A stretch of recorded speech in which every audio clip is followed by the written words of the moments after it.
I didn't know any of the missionaries. We were new missionaries on the field, and if we had told somebody we were hurting like this, who would have cared? Who would have believed it? And so what was there to do? The Lord wasn't listening. So I decided, without my husband, somehow or another, he wasn't helping me like I needed either. So I decided I was going to the chairman of the mission, and I told him, I said, listen, 2 pastors cannot pastor a church. Brother Ed was here first. He was here 7 months before we got here. He is their pastor, and there's no point in us trying to have 2 pastors here. Why did y'all have us to come to this situation? And he shook his head, and he said, Faye, we're so sorry this has happened. If your husband had not been the kind of man that he is, he said that church would already have split.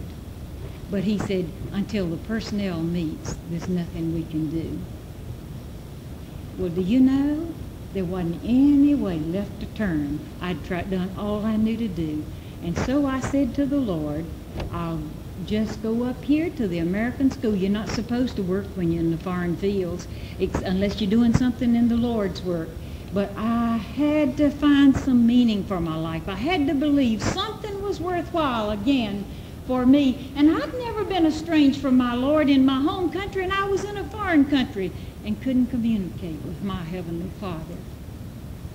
And so I went to the American school in Japan, and I said, if you need me to substitute, I'll be glad to. And I got busy substituting, and I thought, that'll keep my mind off what's going on here at this church. So then, when 3 years is up, I just won't come back. Do you know, when I had done all I could do, used all my tricks, and the Lord, I had given up to the Lord, one Wednesday night when I went over to prayer meeting, there was just about 12 or 15 there. And I made sure when I left the house it'd take me about a minute to get to the church so I wouldn't have to speak to any of these people, and I could just sit down and then, you know, make a quick exit and go home. And I'd never lived like this, and it was eating my very soul out. But I went to prayer meeting that night, and as I went in, and my husband led the prayer meeting, and I wondered where he got the grace and the strength to do it. And at the end he said, do you know we have a visitor with us tonight? He said, Dr. Enard Cook is here from Australia. And he said, I only met her before the service tonight. He said, Dr. Cook, will you tell us a little bit about yourself?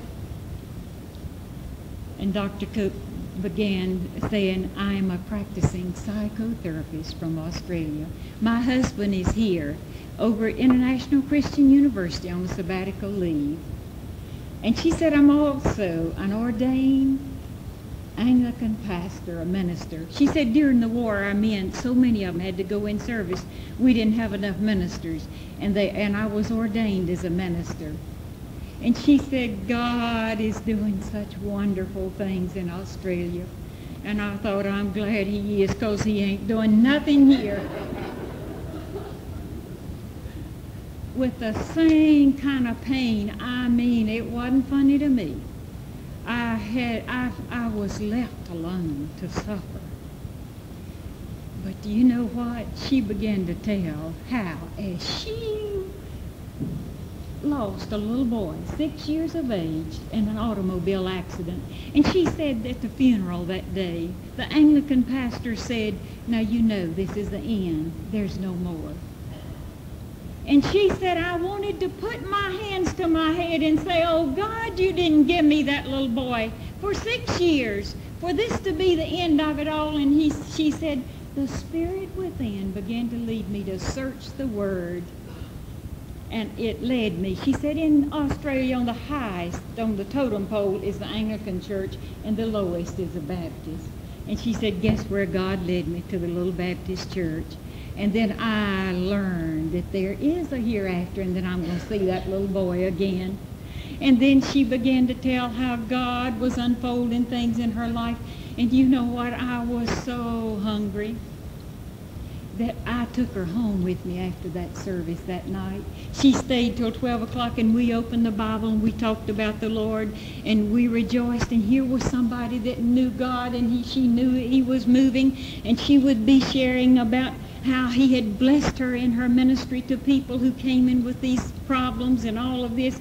And we studied the Word, and we all knelt and prayed. And let me say this to you folks. Don't tell somebody, I'll pray for you if they're hurting. Say, I'll listen to you. A prayer sometimes is a cop-out. And missionaries are the world's worst to say, I'll pray for you. I didn't want anybody in Tokyo praying for me. I wanted them to say, Faye, when you come to a foreign field, you have a cultural shock. It affects you differently. Some of us hurt in different ways. I wanted somebody to tell me what a cultural shock was. I wanted them to tell me that there's a refiner's fire that you go through when you go to the mission field. There's all kind of adjustments. Nobody said that to me. And so I was hurting, and I found somebody that would hurt with me and share. And she said, oh, honey, I know it hurts. I know what it's like not to be able to touch heaven. Nobody had said that to me before. And then I was in training union. I gave out parts. That was my job. You remember those days when it was training union rather than church training? And you know, nobody wanted a part. And so while while Dr.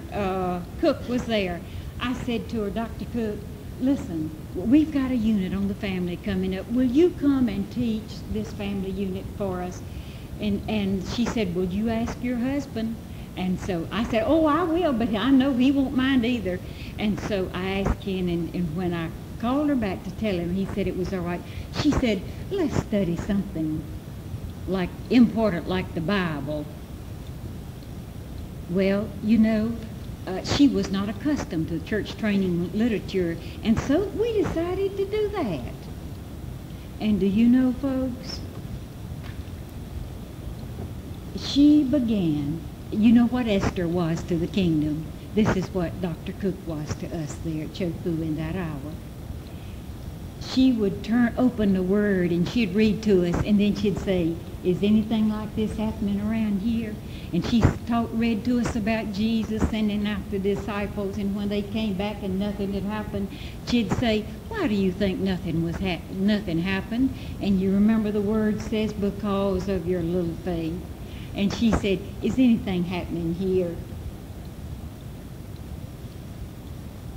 And you know what? We looked at each other and then dropped our heads. Nothing was happening there. And then she would move on. She'd just wait. And then she had the nerve one night to turn over to the 1 Corinthians 11th chapter in the latter part. She read about the Lord's Supper. And she went on to read, if you partake of this unworthily, it said some are sick and some have even died. She said, you know, have you ever known anything like that to happen? Well, none of us had. And she said, if you're mad with a neighbor or a friend or someone that's another Christian, she said, if you partake of the Lord's Supper and you hadn't made it right, you've partaken unworthily. And you know what? The Lord, I don't know what else she said that night, but I know what the Lord said to Faye Bragg. He said, you got to go to Ed Oliver and ask him to forgive you. And you know what? His presence was so sweet to speak to me that I was willing to do it. And I said, I'll do it. And I don't know what happened the rest of that night, because the Lord's presence had revealed himself to me again. And you know what? Ned, he was my next door neighbor. And the next day, the Lord sent him over to my house. He made it easy for me. He was standing in my ging kong talking to my husband. And I went out and just interrupted great big and said, Ed, I want you to forgive me for all the ugly things that I've thought about you and how I disliked you because you stood in the way of my husband and would not let him pastor and be the minister that he had been called to be. And you know what? Ed had no business being there. But folks, that was not the problem. The problem was these little foxes had begun to eat in my soul, and I had gotten so caught up in all the things that was happening, and suddenly a position had taken the place of the Lord's leadership in my life, and I was not even aware of it. And it stole my joy and robbed me of an experience that I could have grown in without having to suffer the way that I'm telling you tonight. But let me tell you the joy of this. As I stood there and shared this, and then Ed said, oh, I had no idea. In the meantime, the committee had met, and they had moved him on. They said, we didn't know he was here, the personnel committee. We're sorry this has happened here. And they moved him on somewhere else. But do you know, as he stood there, he said, I had no idea you felt that way. And then you know what the Lord showed me? See, the deception. How many churches on Sunday morning have people that come in and rub shoulders, and we smile and speak when deep down in our heart we resent people all around us, and God's Spirit cannot move and cannot break down barriers, and we cannot have a unity of the Spirit when this kind of thing is going on. But let me tell you, as I shared this with my missionary friend, I did not know I was in bondage until I was set free. It was like I had been in chains, and all the heaviness of this set me free. And I had a new freedom. And folks, when I went in that Sunday school class after that, I could turn to the table of contents and teach out of that almost. I could say, in the beginning, and I tell you, I could begin to tell them what the Lord had spoken to me, what he had done for me, what he wanted to do for them. And do you know what? I got to be a missionary.